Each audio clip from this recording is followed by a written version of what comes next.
Lydia and my channel Panacota. We are approaching a very important date, the 80th anniversary of the Great Victory. And of course, I couldn't neglect this date because it's very important for the history and for the pride of our people. I think every family in my country was impacted by that horrible war which lasted for long years. My grandmother, for example, she didn't take part directly in the battles, and she lived in the forest, but she changed figures in her passport that they let her go to work early than it was supposed to do, and she was a telephone operator to support their front. She got the title of the veteran of home front, as we call it. My mother's uncle died in the battle near Великая, and unfortunately we didn't find even the place he was buried because it was a mass grave. We just know that he died there, and it was a very common thing then. A lot of people never knew where their relatives were buried or died. So of course we cannot change history, and if not for that war, probably the country where I'm living now will be, and where I'm from, would be different, because history makes people and people make history, because that war was won not by the leadership or the statehood, it was won by people. The victory was achieved by just people who took part in it, those who died and those who stayed alive. We cannot change our past. We cannot change our history, if it's good or bad, but we can preserve that memory, and we can preserve this memory and pass it over to our children, that they keep it too. The Great Victory, 80th anniversary of it. Let's remember it.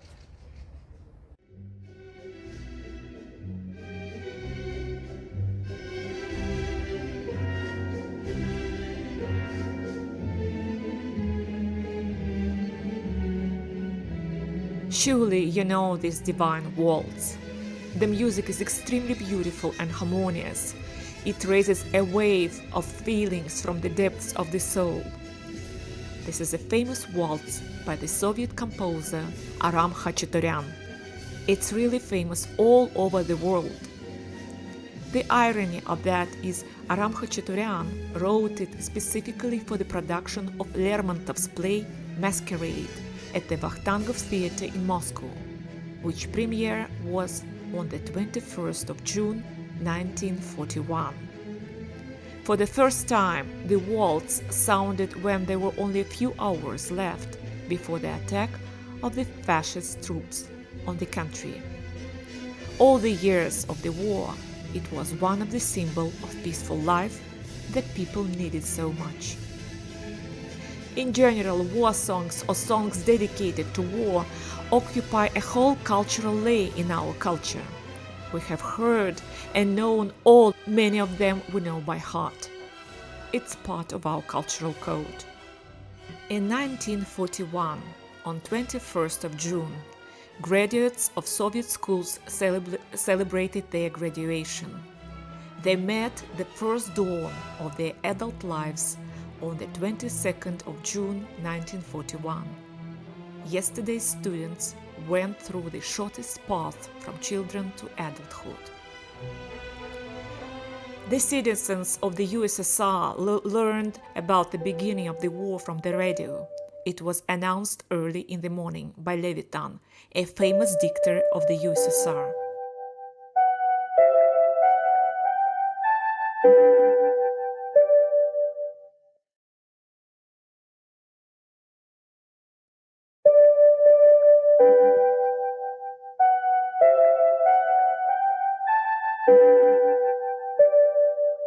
Внимание, говорит Москва.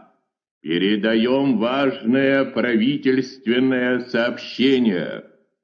Граждане и гражданки Советского Союза, сегодня в 4 часа утра, без всякого объявления войны, германские вооруженные силы атаковали границы Советского Союза.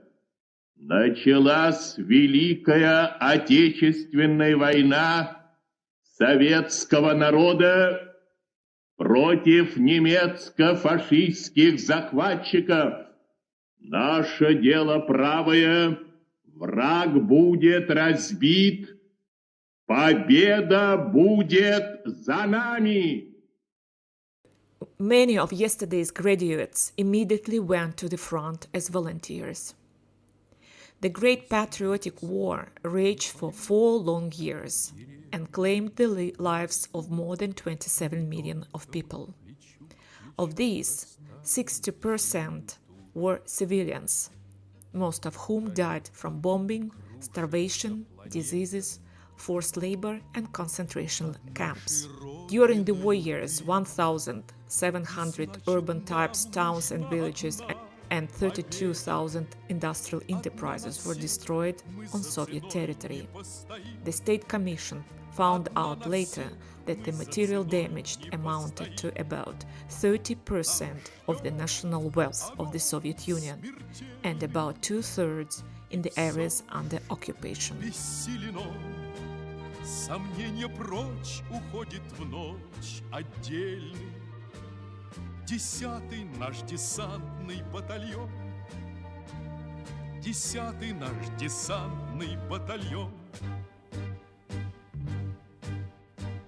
Лишь только бой угас, звучит другой приказ, и почтальон сойдет с ума, разыскивая нас. Взлетает красная ракета, бьет пулемет неутомим, и значит нам нужна одна победа. Одна на всех мы за ценой не постоим, одна на всех мы за ценой не постоим. Нас ждет огонь смертельный, и все ж бессилен он. Сомнение прочь уходит в ночь отдельный. 10-й наш десантный батальон. 10-й наш десантный батальон.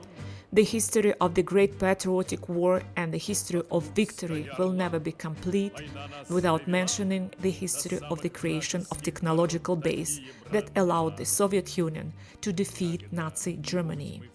And the story of those who forged the shield and sword for the Red Army in turn is inconceivable without telling how evacuated industrial enterprises and the population were transferred from the west of the country to the east in the first months of the war. In total, around 3,000 enterprises, included 1,500 large ones, were transported from the western and southern regions of the country to the east during the 2 stages of evacuation, from June 1941 to February 1942, and in the spring and summer of 1942. Most of the factories, more than 500, were taken away from Ukraine, almost the same number from the capital region. 109 enterprises were evacuated from Belarus and 92 from Leningrad. Most of these enterprises, 667, ended up in the Urals, 300 in Siberia, 300 in Central Asia and Kazakhstan, and 226 in the Volga region. At the same time, a total of over 20 million people were evacuated from the west to the east of the USSR, 12 million in the first stage and 8 million in the second. The vast majority of them were located on the territory of the RSFSR, mainly in the Ural and Siberia, and about a quarter in Transcaucasus, Kazakhstan, and the republics of Central Asia.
Over the 4 years, more than 150 battles were fought. But today we come back to the most significant ones. The Battle of Moscow, the decisive turn of the Great Patriotic War. The Battle of Moscow, which lasted from September 30, 1941 to April 20, 1942, became one of the largest and most significant battles of the Great Patriotic War. For 203 days and nights, Soviet troops and civilians of the capital resisted the powerful onslaught of the Nazi invaders. Nazi Germany hoped to take Moscow within a few weeks, believing that its fall would lead to the collapse of the entire Soviet state. But it was near Moscow that the lightning blitzkrieg failed for the first time. It was the first major defeat of the Wehrmacht in the Second World War. The Battle for Moscow was a turning point, providing to the whole world that Hitler was not omnipotent and the USSR would fight to the end. After the successful offensive in Europe, the German command developed the Barbarossa Plan, which aimed to defeat the Soviet Union with lightning speed. It seemed that fate had been never decided. The German army has achieved rapid victories in Europe, 3 months of a lightning offensive on the Eastern Front, defeated Red Army troops and thousands of kilometers of conquered territories. Moscow as a political and economic center was the key target of the plan. The seizure of the capital, in Hitler's opinion, was supposed to lead to the collapse of Soviet statehood and demoralization of the population. Hitler was so confident of victory that the German generals planned to hold a parade on the Red Square on the 7th of November 1941. By the autumn of 1941, it was becoming obvious that the war was dragging on, and this was extremely unprofitable for Germany. Despite all these problems, on the 2nd of October 1941, Hitler ordered the start of a decisive offensive, Operation Typhoon. So German troops launched Operation Typhoon as an offensive against Moscow. The plan called for the encirclement and destruction of the Soviet armies in the areas of Vyazma and Bryansk, and then a rapid march on the capital. The German forces significantly outnumbered and outgunned the Soviets, which posed a serious threat to Moscow's defenses. Operation Typhoon began with powerful attacks by German tank groups. Hitler was confident of success. In an order on the Eastern Front, he stated, in a few weeks, the three main industrial regions, Leningrad, Moscow, and Donbass, will be in our hands. The last decisive battle of this year begins. The first weeks of the offensive were extremely difficult for the Red Army. German troops managed to break through their defenses and surround significant Soviet forces in the Vyazma area. However, despite heavy losses, the Soviet soldiers continued to put up fierce resistance, delaying the enemy's advance towards Moscow.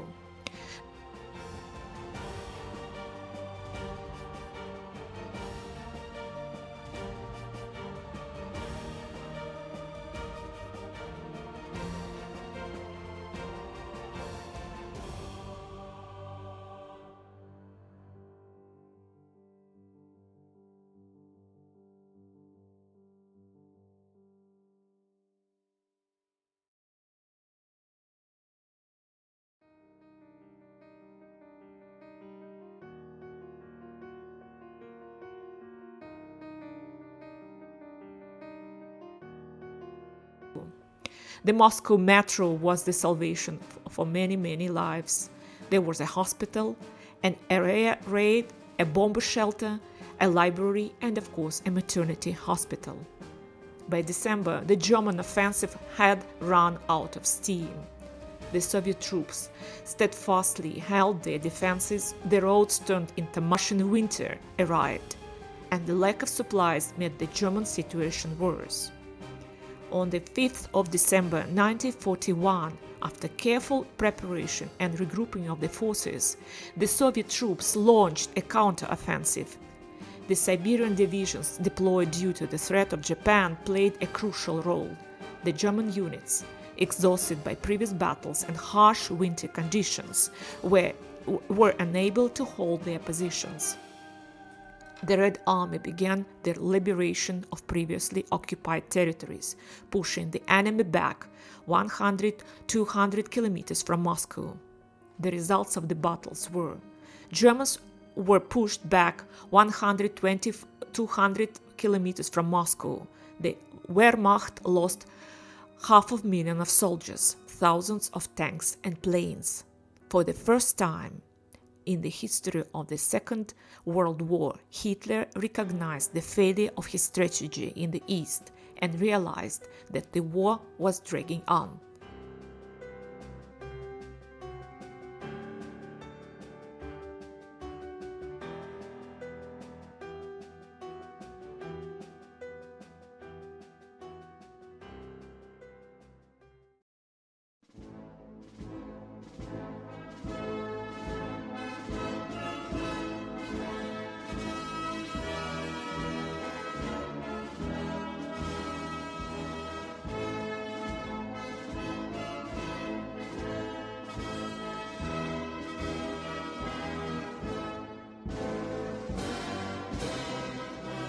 The Battle of Stalingrad. In fact, this battle decided the outcome of the whole war. After the success in Moscow, the Soviet Union began to suffer setbacks in other sectors of the front. If Stalingrad had fallen, who knows how this war would have ended, because the capture of this city opened the way for the Germans to reach oil fields in the Caucasus. The capture of Stalingrad was assigned to Army Group South. In this battle, the Germans were outnumbered by the USSR, but they continued to be the best in terms of technical equipment. Superiority in technology helped the Wehrmacht forces break through the Stalingrad front in less than a month and reach the city. During the Luftwaffe's pre-storm bombardments, more than 90,000 defenders of the city were killed. However, the Germans failed to take Stalingrad by storm.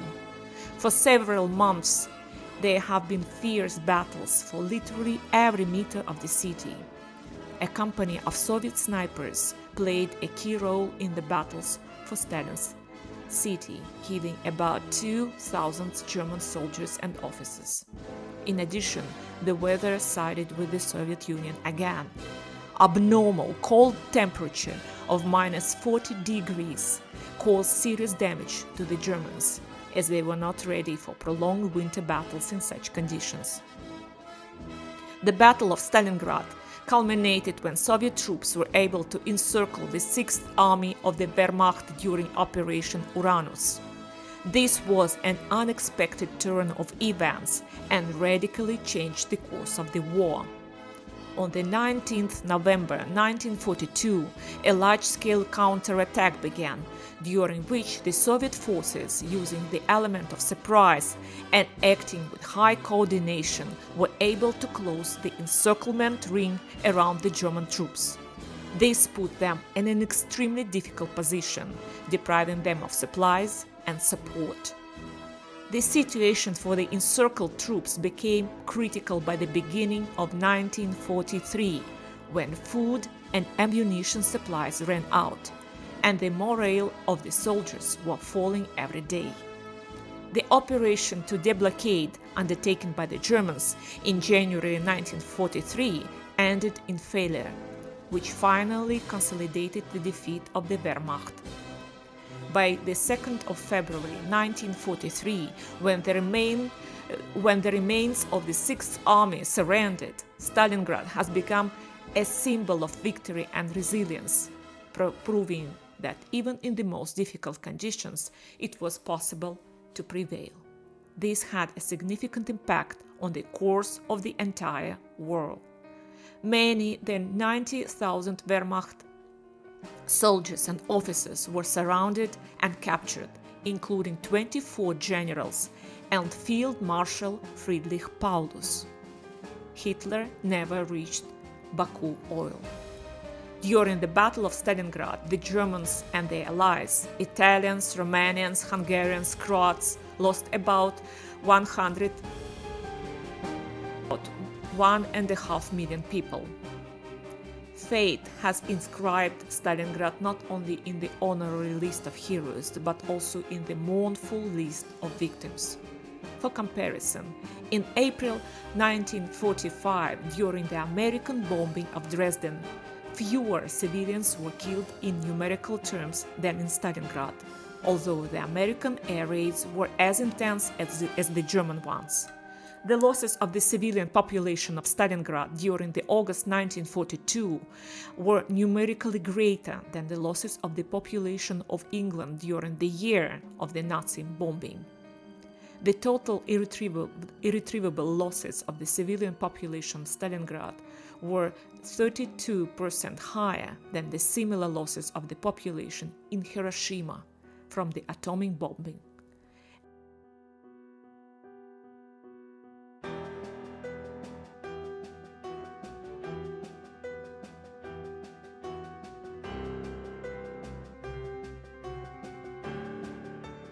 The Battle of Kursk. The crushing defeat in the Battle of Stalingrad forced the German command to give a general battle on the Kursk Bulge, codenamed Citadel. In it, they used innovative military equipment including Tiger and Panzer tanks, as well as Ferdinand self-propelled guns. Field Marshal Erich von Manstein commanded the German armies in the battle. Field Marshal Erich von Manstein commanded the German armies in this battle. The Soviet Union didn't have innovative means at its disposal, but it perfectly compensated for the quality with quantity, putting up 4,000 tanks and self-propelled guns against 2,000 German ones. Marshal of the Soviet Union, Georgy Konstantinovich Zhukov, took command of the armies. This battle, which became the largest tank battle, about 6,000 tanks participated in total, actually turned out to be a confrontation between two military geniuses, Zhukov and Manstein. The Soviet commander managed to outmaneuver the German strategically. After withstanding a 12-day attack by the German military machine, the Soviet forces managed to launch a counteroffensive and take important enemy strongholds. As a result of the battle, the strategic initiative finally passed to the USSR, and the Wehrmacht forces had to hold the line for the rest of the war.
The Berlin operation of the Red Army was the final battle of the Great Patriotic War. On the 25th of April, Berlin was surrounded and the city was stormed. After 5 days of fierce fighting, Soviet troops captured the Reichstag, and the early morning on the 1st of May, the flag of the 150th Infantry Division, also known to us as the Victory Flag, was erected on it. The fighting in some parts of the city continued for several more days, after which the Third Reich finally surrendered. On the night of May the 2nd, the Germans announced on the radio that they were asking for ceasefire in Berlin.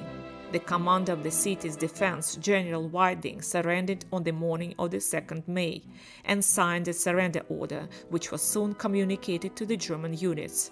The mass surrender of German soldiers began. The fighting in Berlin was over. On the 9th of May 1945, at 00:43 Moscow time, in Karlshorst, a suburb of Berlin, Marshal of the Soviet Union Georgy Zhukov, together with the representatives of the American, British and French command, accepted the act of unconditional surrender of Germany, which put an end to the Great Patriotic War and World War II in Europe.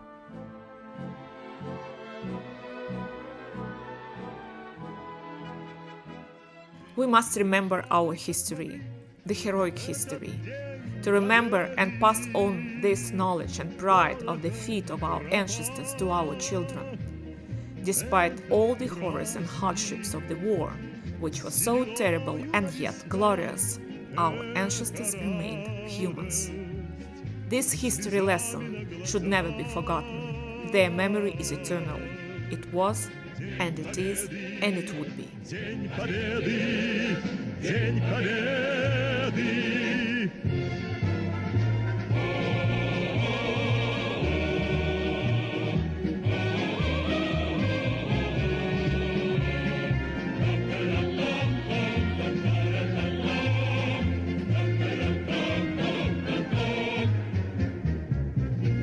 ночи у мартеновских печей не смыкала наша Родина очей. Дни и ночи битву трудную вели, этот день мы приближали, как могли. Этот день победы порохом пропах. Это праздник с сединою на висках. Это радость со слезами на глазах. День победы, день победы, день победы.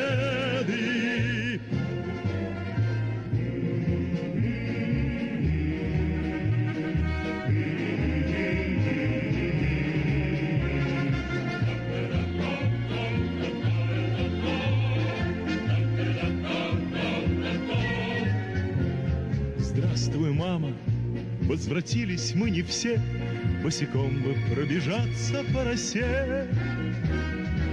Пол Европы прошагали, пол земли, этот день мы приближали, как могли. Этот день победы порохом пропах. Это праздник с сединою на висках. Это радость со слезами на глазах. День победы, день победы, день победы. Это день победы порохом пропах. Это праздник с сединою на висках. Это радость со слезами на глазах. День победы, день победы, день победы.